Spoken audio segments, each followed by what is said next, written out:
Karibu ndugu mpendwa kwa kuweza tena kutufata katika video yetu hii ya leo. Tunamshukuru Mungu kwa kuweza kutupatia tena neema hii ili tena tuweze kufata pamoja mafundisho ya neno la Mungu. Somo letu la leo litasema juu ya usikate tamaa, endelea kuamini Mungu. Usikate tamaa au usikate tumaini, endelea kuamini Mungu. Tumaini ni mtazamo mwema wa kuwa na imani ya kwamba utapata. Katika video hii ambayo tunaleta mbele yenu, tunataka tuzungumuze juu ya kukata tumaini au kukata tamaa katika imani. Sababu watu wengi wanapoingiwa na majaribu wanakata tumaini. Tutaona katika video hii watu wa Mungu ambao waliotaka kukatishwa tamaa au kukatishwa tumaini. Tutaona pia kwa nini watu wanakatishwa tumaini. Na kwa mwisho tutaona kwa nini tusikate tamaa. Tutasoma neno la Mungu katika kitabu cha Yohane ya kwanza sura 4 na mstari wake wa 4. Yohane ya kwanza sura 4 mstari wake wa 4. Ninyi watoto wadogo mwatokana na Mungu, nanyi mumewashinda, kwa sababu yeye aliye ndani yenu ni mkuu kuliko yeye aliye katika dunia. Ni neno la Bwana. Katika pia kitabu cha Yeremia sura 32 mstari wa 27 nitasoma. Tazama, mimi ni Bwana Mungu wa wote wenye mwili. Je, kuna neno gumu lolote nisiloliweza? Haya ndiyo mashairi yetu mawili ambayo inasimamia somo letu la leo, usikate tumaini, endelea kutumainia Mungu. Watu wa Mungu zamani nao pia walitaka kukatishwa tamaa. Kama vile leo tunaona watu wengi wanarudi nyuma, wanaacha imani. Pia kuna watu wa zamani ambao waliotembea na Mungu na waliotaka kukatishwa tamaa. Wa kwanza tutaona ni Musa. Ukisoma katika kitabu cha Kutoka sura 14 mstari wa 11 hadi wa 13. Wakamwambia Musa, je, kwa sababu hapakuwa na makaburi katika Misri, umetutoa huko ili tufe jangwani? Mbona umetutendea haya kututoa katika nchi ya Misri? Neno hili silo tulilokuambia huko Misri tukisema, tuache tuwatumikie wa Misri, maana ni afadhali kuwatumikia wa Misri kuliko kufa jangwani. Musa akawaambia watu, msiogope, simameni tu, mtauona wokovu wa Bwana atakao wafanyia ninyi leo, kwa sababu hao wa Misri mliowaona leo hamtawaona tena milele. Musa alitaka pia akatishwe tamaa wakati alipotosha wana wa Israeli katika Misri. Walipotoka ndani ya Misri, jeshi la Farao halikukubali, likawafuatilia. Na walipokuwa wakienda, walikutana bahari ambako hawakuweza kuvuka. Na walipobaki pale, waliona Wamisri wako nyuma yao wanawafuata, na bahari nyekundu liko mbele yao ambalo hawezi kuvuka kwa miguu yao. Huyu ni mtu wa kwanza ambaye taifa ambalo alilokuwa akiliongoza lilimsimamia likisema, basi wewe Musa, angalia, ulitutosha Misri ili tuje tufe jangwani? Hatukuambia kwamba ni afadhali tuwe watumwa katika Misri kuliko kuja kufa katika jangwa? Shetani anataka kutukatisha tamaa.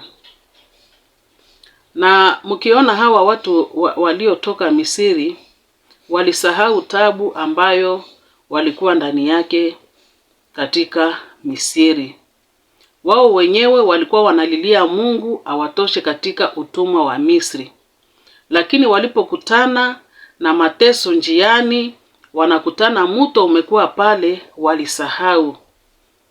Alafu tujue ya kwamba shetani hafurahi katika wakati tunapokata hatua ya kumfuata Mungu.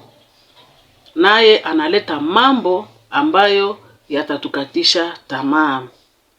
Hasa zaidi anatusahaulisha kwanza tusahau tabu ambayo tuliokuwa tukipata katika utumwa wa shetani. Na tunapoendelea tunafikiri huko ambako tunakwenda ndiko kunakuwa tabu kuliko tabu ambayo tulikuwa nayo huko kwa shetani. Sawasawa na hawa Waisraeli, walisahau utumwa wote na mateso yote ambayo walikuwa wanapata katika Misri. Na wakasema ni afadhali wafe, wakuwe watumwa katika Misri, wafe katika utumwa ndani ya Misri kuliko kuja kuteseka katika njia kuenda Kanaana. Huyu ni Musa ambaye aliyekuwa na waongoza, aliyetaka kukatishwa tamaa, lakini alikuwa na msimamo. Aliangalia Mungu, akaambia watu, akasema, msiogope, simameni tu, mtaona wokovu wa Bwana. Ule ni mtu wa kwanza. Kuna mtu mwingine wa Mungu ambaye alikatishwa tamaa, ni Daudi.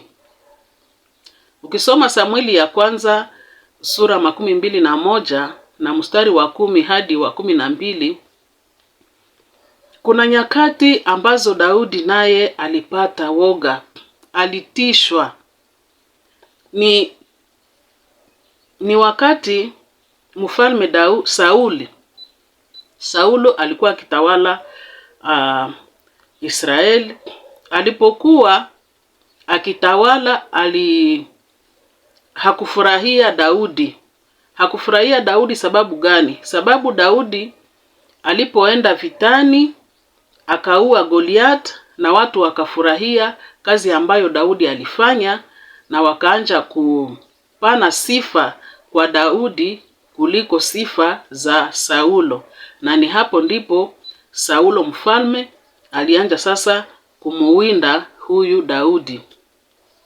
Na Daudi aliamua kukimbilia kwa Wafilistini katika jiji la Gadi.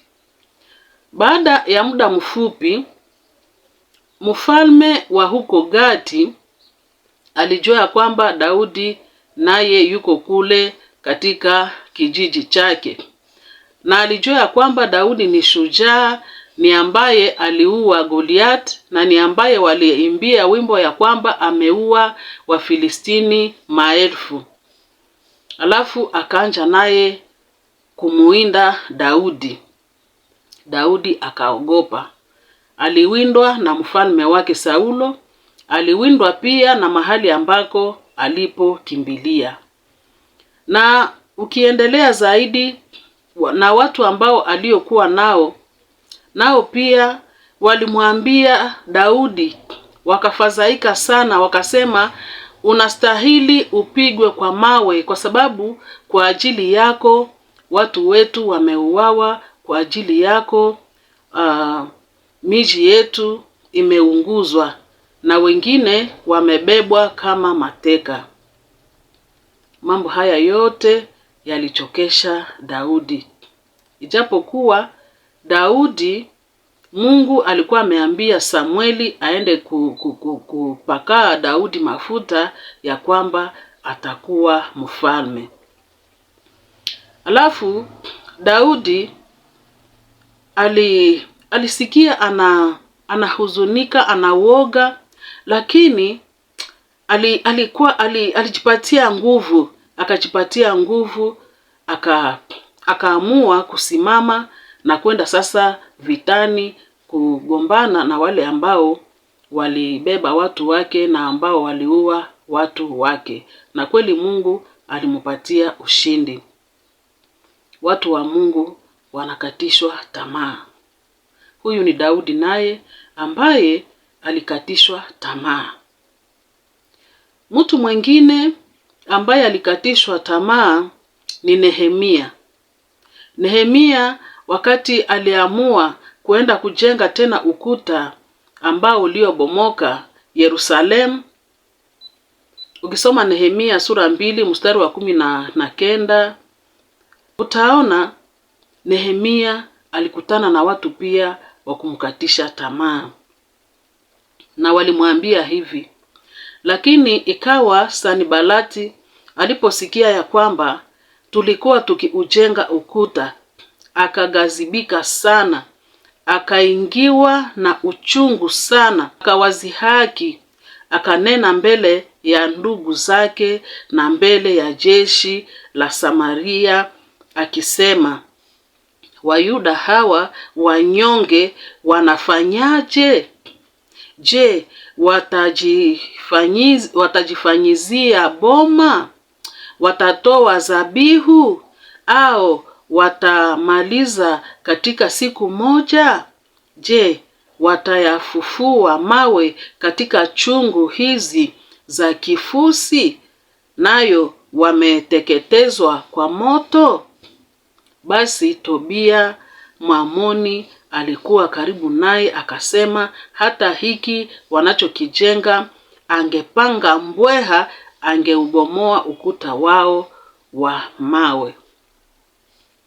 Huyu naye ni Nehemia ambaye alikatishwa tamaa, wakamzomea, wakaona kazi ambayo iko anafanya, wakataka wamkatishe tamaa ili asiendelee kujenga ukuta uliobomolewa. Watu wengi walikatishwa tamaa. Ukiona hata katika Agano Jipya kuna baba mmoja ambaye aliitwa Jairo. Wakati anamuomba Yesu amponye mtoto wake mgonjwa. Ukisoma habari hii utaikuta katika Marko sura 5 mstari wa 22 kuendelea. Alafu alipokuwa akiambia Yesu kwamba mtoto wake anagonjwa, mara pale kukaja watu kutoka kwake na wakasema, binti yako amekwisha kufa. Kwa nini unazidi kumsumbua mwalimu? Lakini Yesu aliposikia hili neno likinenwa, akamwambia mkuu wa sinagogi, huyu baba Jair, akamwambia, usiogope, amini tu. Unakuja, unajua Yesu atamponya mtoto wako, alafu uko unasema neno ya kumwambia aje aponeshe mtoto wako. Hapo kunakuja watu wa kusema, acha kusumbua mwalimu sababu binti yako amefariki. Unakata tamaa, unachoka. Neno letu la leo linasema, usikate tumaini, usikate tamaa, endelea kumtumainia Mungu.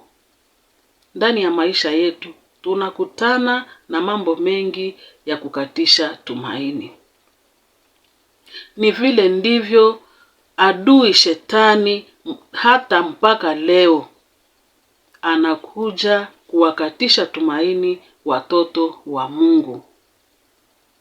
Anawavunja moyo, anawaletea woga, anawaletea mateso,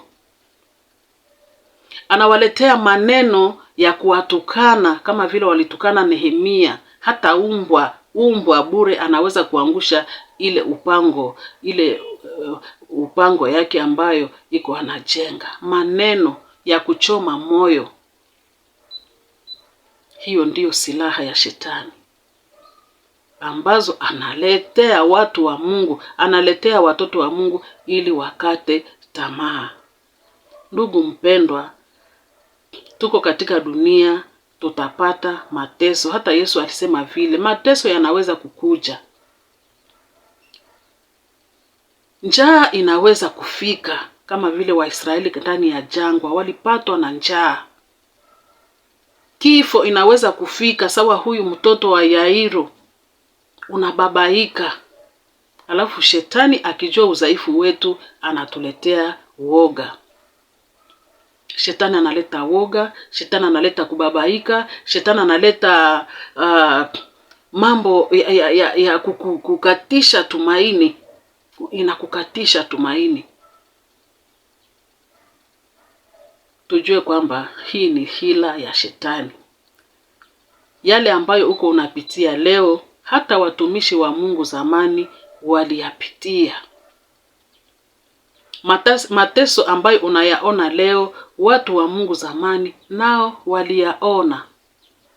Lakini tujue ya kwamba shetani ana hila nyingi.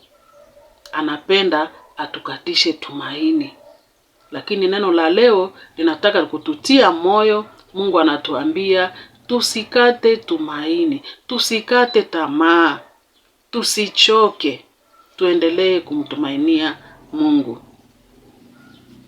Kwa nini watu wanakatishwa tamaa? Watu wanakatishwa tamaa sababu adui hataki tufanikiwe. Wakati adui anapoona unaanza kufanikiwa, yeye hafurahi. Kila mara unapokata hatua ya kutaka kupata mafanikio katika kazi, katika biashara, katika huduma yako, shetani analeta mambo ya kukatisha tamaa kwa sababu hataki ufanikiwe. Na anatuma wajumbe wake. Shetani anakuwa na watumishi wake ambao anawatuma huko na huko ili aweze kutukatisha tamaa. Wandugu wapenzi, sisi ambao tumemwamini Yesu, tusikate tamaa. Tusichoke, tuendelee kuamini Mungu. Jambo lingine ambalo linaacha watu wanakatishwa tumaini ni ili mtu asifikie shabaha. Adui anajiandaa na anaandaa jeshi lake ili waje wakukatishe tamaa. Usifikie malengo ulio ya kusudia. Usifikie shabaha ambayo ulio ipangilia ili uweze kuifikia. Huyu ni shetani ambaye anatuma waadui ili usifikie shabaha yako. Shetani mpaka sasa iko ndani ya kazi yake. Anatuma watu kazini ili watutie woga sisi watoto wa Mungu, watuletee mateso. Unakosa uende mbele, unakosa urudi nyuma. Anataka tu tusiendelee kumtumainia Mungu. Tufikiri ya kwamba Mungu ni wa kushindwa. Tufikiri ya kwamba Mungu haiko msaada kwetu. Hii ndiyo shetani anatamani tufikie kuamini ya kwamba Mungu hawezi kutusaidia chochote. Ndiyo maana Mungu anakuja kwetu leo, mimi na wewe. Anajua mambo ambayo unayoyapitia. Anajua mambo ambayo ninayoyapitia. anajua shida zako, anajua shida zangu. Anakuja kwetu leo kutuhakikishia ya kwamba hatuna sababu ya kukata tamaa. Hatuna sababu ya kukata tumaini. Ndugu mpenzi, hatuna sababu ya kukata tamaa, ijapokuwa kuna adui ambaye anataka atukatishe tamaa. Hatuna sababu ya kukata tumaini. Neno la Mungu linatuambia tusikate tamaa. Kwa nini basi tusikate tamaa? Sababu za kutokukata tumaini ni nyingi. Alafu tutakamata tu maneno makubwa haya. Ni ile ambayo tuliyosoma katika kitabu cha Yohane ya kwanza sura 4 mstari wa 4. Ni maneno ya Yesu, anatuambia, ninyi watoto wadogo, munatokana na Mungu, nanyi mumewashinda, kwa sababu yeye aliye ndani yenu ni mkuu kuliko yeye aliye katika dunia. Amina. Yeye aliye ndani yetu ni mkubwa kuliko yeye aliye katika dunia hii. Yeye anayetaka kutukatisha tamaa hana uwezo sawasawa yule ambaye tumemwamini. Tukijua ya kwamba sisi kwanza ni watoto ambao tunatokana na Mungu. Na ule Mungu amewashinda kwa sababu sisi ni watoto wake. Hivi hatuna sababu ya kukata tumaini. Usichoke. Magumu unayoyapitia, mateso unayoyapitia, uoga ambao unakushika, usikate tumaini. Sababu tunatokana na Mungu, na sisi tumekuwa washindi kwa sababu tuko watoto wa Mungu. Yeye aliye ndani mwetu ni mkubwa kuliko yeye aliye katika dunia hii. Na tunajua yeye anayetawala dunia hii ni Shetani. Na huyu ndiye mshtaki mkubwa, huyu ndiye adui yetu mkubwa ambaye anatutatiza mchana na usiku. Na Mungu yeye mwenyewe anasema, usiogope, kwa maana mimi ni pamoja nawe. Usifadhaike, kwa maana mimi ni Mungu wako. Nitakutia nguvu, nitakusaidia, nitakushika kwa mkono wa kuume wa haki yangu. Hili ni neno la Bwana. Hatuna sababu ya kukata tumaini.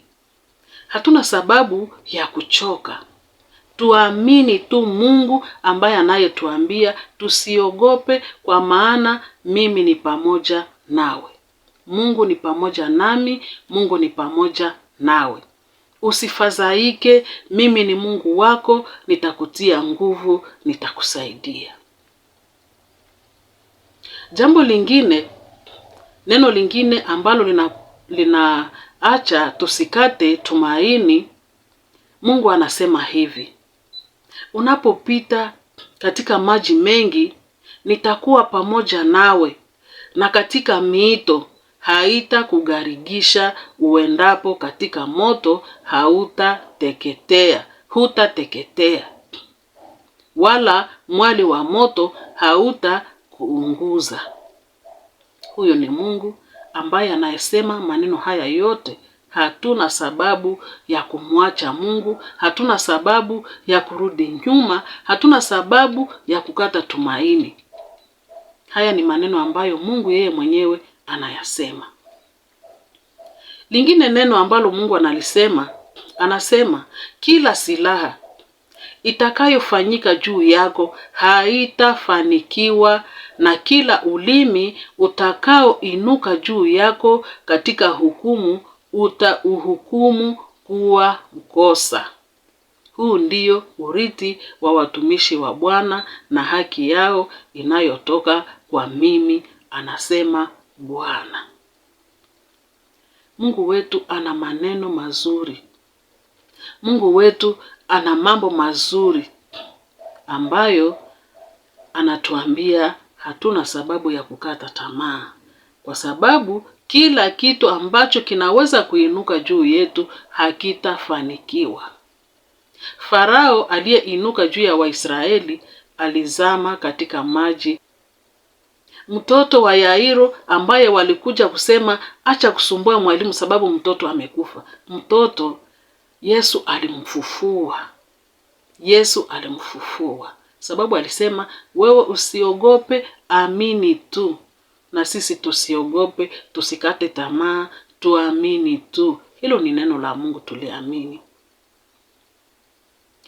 Ingine neno ambayo Mungu aliambia Yeremia, alimwambia, tazama mimi ni Bwana Mungu wa wote wenye mwili.